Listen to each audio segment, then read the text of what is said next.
It was a sunny afternoon in May 1984, and I was sitting in the front seat of a police car, filling out an accident report. It was not really how I had planned to spend my day. My wife, Christy, and I were on our way to Pawleys Island, South Carolina, to celebrate her graduation from college. We had just caught sight of the ocean and started across the bridge that connects the island to the mainland. There were people everywhere, fishing in the inlet, strolling across the bridge. I slowed almost to a stop and then heard the screech of tires behind me and felt the sickening crunch of someone else's car smashing into mine. And then another crunch as another car smashed into that one, a 3-car pileup on the Pawleys Island Bridge. Christy and I were both okay, but when I stepped out of the car, I saw a skinny, red-haired woman walking toward me with her fist drawn back. She shouted out a few choice expletives and offered to punch me in the face. "It was your fault," she screamed. "This whole thing was your fault." And as coincidence would have it, the fellow who had smashed into her said the same thing. He sat in the back seat of the police car a few minutes later and made his case in a perfect low-country accent. "Officer Brunson, if that boy hadn't stopped his car right in the middle of the bridge, I wouldn't have run into this other lady, and she wouldn't have run into him. In other words, if he hadn't have been there, none of this would have happened in the first place." It kind of made sense, and I said so. Officer Brunson turned to me and said, "Are you saying it was your fault?" "No, of course not." But as I left the car a few minutes later holding a $25 fine for improper parking, I realized what I should have said. I should have said, if this fellow had run into the side of the bridge, would it have been the bridge's fault? I never think of those snappy answers when I need them. This other man, however, had convinced the police officer that it was my fault. And it serves as an illustration that we human beings are masters of justification. The word means literally to make things right, and when we make mistakes, do some damage, rear-end innocent tourists, we begin to employ this enormous capacity to absolve ourselves of any responsibility. We say, "It wasn't my fault. He should have been watching where he was going. It was an accident." By shifting the blame or manipulating the evidence, we make things right. We justify ourselves, and we are really, really good at it. We've been doing it from the very beginning. So begins the story of David's adultery with Bathsheba, the most notorious sin in the Bible. It was the spring of the year, the writer tells us, the time when kings go forth to battle. But King David stayed home in Jerusalem. This is how sin begins for most of us. We don't plan it. We don't scheme. We don't wake up in the morning thinking, "What a wonderful day for sin." It just happens. And it usually happens, point number one, when the circumstances are favorable, as they were for David. Surely he didn't send his troops off to war just so he could stay at home and succumb to temptation. If we are going to think the best of him, as the writer of 1 and 2 Samuel has taught us, we will assume that he had a very good reason to stay home. Maybe he was nursing an injury from a previous battle, a pulled calf muscle, a torn rotator cuff. Perhaps his personal physician had said, "David, I know how you love to mix it up on the battlefield, but this time you'd better stay home." And so, when all the other kings were going forth to war, David stayed home in Jerusalem. The circumstances were favorable for sin.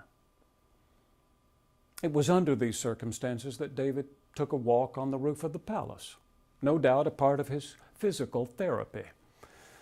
And there it happened, the writer tells us, that David saw from the roof a woman bathing, and the woman was very beautiful. Again, this is how it is for us. Even when the circumstances are favorable for sin, we don't usually arrange it. But in that setting, and this is point number 2, the opportunity may arise. And if it should, we will find that we are already vulnerable.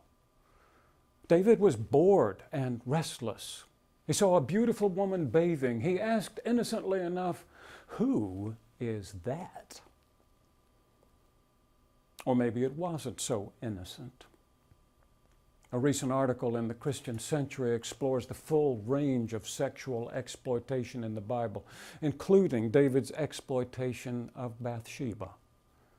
Rape is not too strong a word for what happened in the king's private bedchambers that night.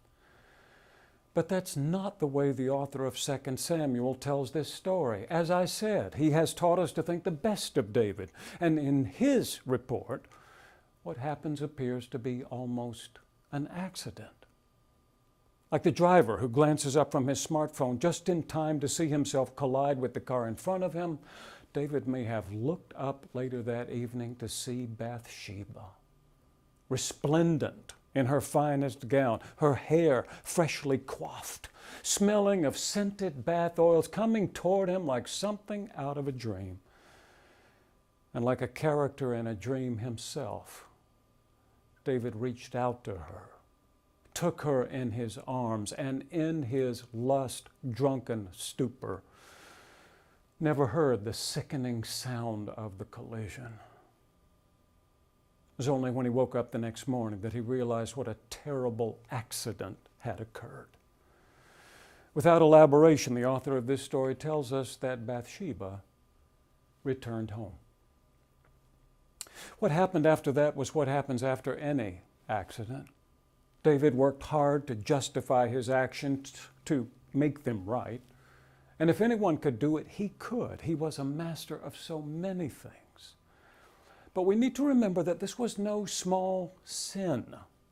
David had broken one of the 10 commandments, number 7 to be precise. But in his mind, the defense must have sounded something like this. Well, if it hadn't been for this injury, this never would have happened. If the doctor hadn't told me to stay home from the war, this could have been avoided. If that woman hadn't been out there bathing on the roof, and if she hadn't been so, gosh darned beautiful, this whole thing might never have occurred. It wasn't my fault, really. It was an accident. But when Bathsheba sends word that one accident has led to another, that their one-night stand has resulted in her unwanted pregnancy, David has no choice but to try to cover his tracks. If you know this story at all, you know that David's attempts to hide his sin only make things worse. He invites Bathsheba's husband, Uriah, home from the war so he can spend some time with his wife, nudge, nudge, wink, wink, so that when she turns up pregnant, he will assume the child is his. When Uriah refuses on the grounds of solidarity with his fellow soldiers, David tries to break down his resolve with liquor, loosen him up in order to send him home to his wife. But again, Uriah stands his ground. In desperation, David sends him back to the battle with orders that he be placed on the front line. And it is shortly after that that word comes back, "Your servant, Uriah the Hittite, is dead." And David thinks that the matter is settled and eventually takes Bathsheba as his wife. It's sometime later that Nathan the prophet comes calling, telling David the story of 2 men, one who was very rich and the other who was equally poor. The rich man took the poor man's only lamb, one he loved like a daughter, slaughtered it, and served it to an overnight guest. "Now," said Nathan, "what do you think a man like that deserves?" David was livid. He said to Nathan, "The man who has done this thing deserves to die." Nathan almost apologetic, answered, "You are the man." And in that moment, the full force of David's sin slapped him in the face, shocked him into silence. His heart broke like an egg. It was in this moment, we are told, that the words of Psalm 51 began to gather in David's mind. Words like, "Have mercy on me, O God. Blot out my transgressions." Words like, "Against thee only have I sinned and done that which is evil in thy sight," although Bathsheba might have disagreed. Words like, "Wash me thoroughly from my iniquity and cleanse me from my sin." In the conclusion of this psalm, David records what for him is a revelation, the truth that what God wants from us when we sin is not a number of good excuses, but genuine remorse, true repentance. The sacrifice acceptable to God, he says, is a broken spirit. A broken and contrite heart, O God, thou wilt not despise. Like David, we don't usually sin on purpose. More often, sin sneaks up on us when the conditions are favorable and when the opportunity arises. Before we know it, an accident has occurred which we try to conceal from God and others. It wasn't really my fault. She started it. I was just minding my own business. We shift the blame and manipulate the evidence in order to absolve ourselves of our sin, when the truth is that no one can absolve us but God alone. Once we have done everything in our power to make things right with the person we have wronged, we turn to the one who has the power to make us right. On a sunny afternoon in October 1988, Christy and I were rear-ended again, this time by a 16-year-old boy in a green Chevy Super Sport. But this time was different in other ways too. This time, 10-month-old Ellie was in her car seat behind us. We were sitting at a stoplight, waiting for a green light, when I heard the screech of tires, looked into the rearview mirror, and saw that car coming toward us much too fast. My first thought was for Ellie. I turned to face her, and at the moment of impact, I watched the rear window shatter onto her sweet head. She screamed. I jumped from the car, raced around to her side, pulled her from her car seat, and saw this frightened boy coming toward me. "Is he all right?" he asked. "It's a she," I said, brushing pieces of safety glass gently from her hair. Finally, I looked up. "It looks like she's going to be all right," I said. I checked on Christy and then turned back to this boy whose eyes were shining with tears. And in that moment, he said something that demonstrated remarkable maturity. He said, "I'm sorry. It was my fault." And I said, "It's okay." Of course, in many ways, it wasn't. There was all that glass to sweep up, all that damage to be repaired. But what I meant was that between the two of us, things were okay. And that made all the difference. This is what David was talking about. He was saying that when the accidents of sin occur, and after we have done everything in our power to make things right with the ones we have wronged, we can make things right between God and ourselves, not by offering excuses, not by shifting the blame,